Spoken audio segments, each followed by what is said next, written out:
Rebonjour, chers frères et sœurs.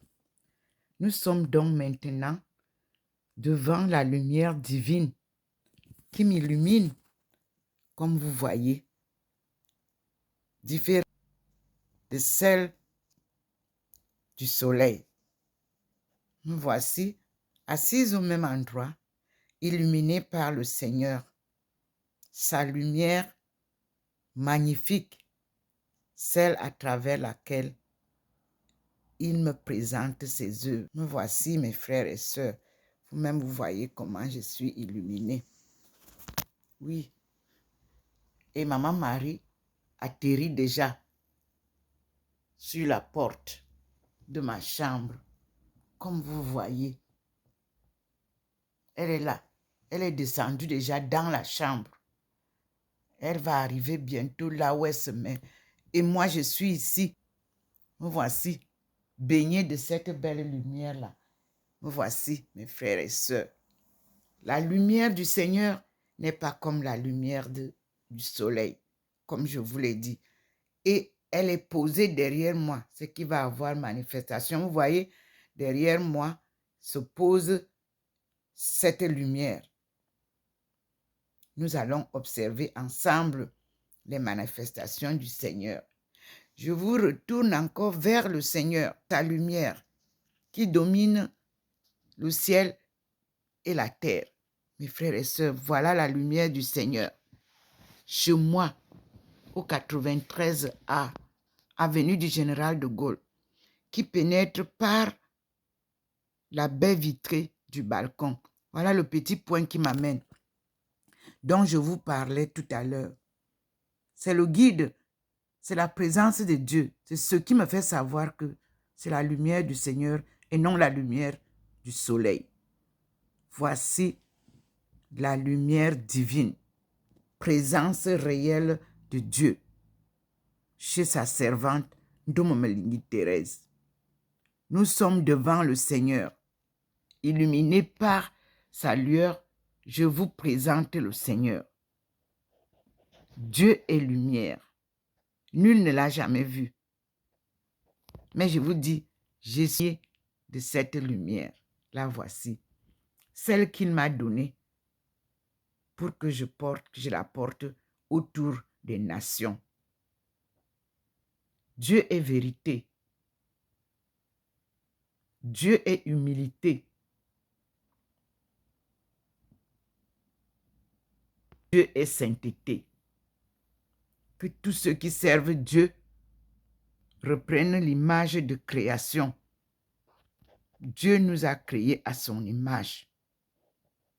Donc, l'image de sainteté.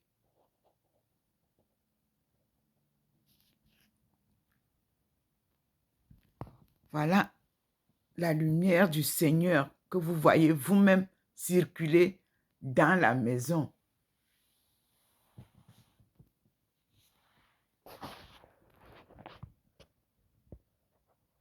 Voilà la lumière du Seigneur que je partage avec vous.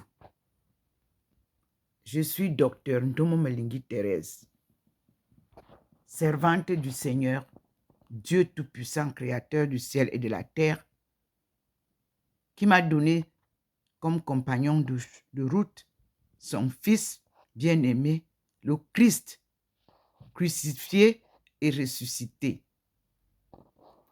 Lui qui à son tour m'a donné sa maman, Marie, Ève Nouvelle, comme conseillère. Parce que toutes les mamans sont les vraies conseillères d'un amour maternel incomparable, il n'y en a pas. Mes frères et sœurs, voici que le Seigneur nous montre comment il chemine dans la maison.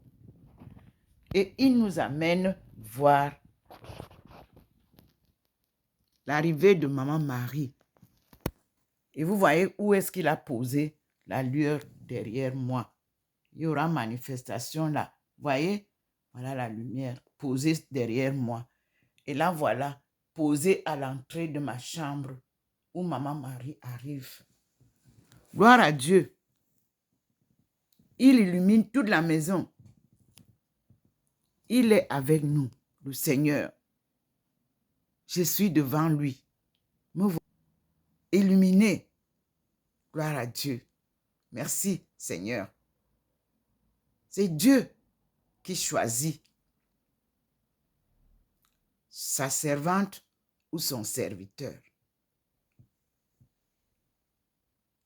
Bénie, formée, instruite, il l'accompagne tout au long du chemin jusqu'à la victoire de sa mission. Je lirai donc Ésaïe du chapitre 49 au chapitre 66. Mais vous vous arrêterez d'abord au 55. Puis, vous repartirez Ésaïe 40 jusqu'au chapitre 66. C'est ce qui couvre ma mission. Dieu est avec nous. Afrique, lève-toi et marche. Dieu a fermé les portes de l'Afrique. Je vous l'ai annoncé. Il a demandé à tous les étrangers de sortir de l'Afrique pour laisser libre l'Afrique, c'est-à-dire le colon, dans toutes ses formes. C'est Dieu qui met fin à la colonisation. Ce n'est pas moi. Je n'en suis pas capable. Il me dit et je vous transmets. C'est la fin de la colonisation et le début de la marche vers le sommet de l'Afrique pour retrouver sa souveraineté, dit le Seigneur. Merci Seigneur. Je suis là et à l'écoute de mon Seigneur. À tout à l'heure, mes frères et sœurs. Je remets une autre vidéo pour qu'elle soit courte.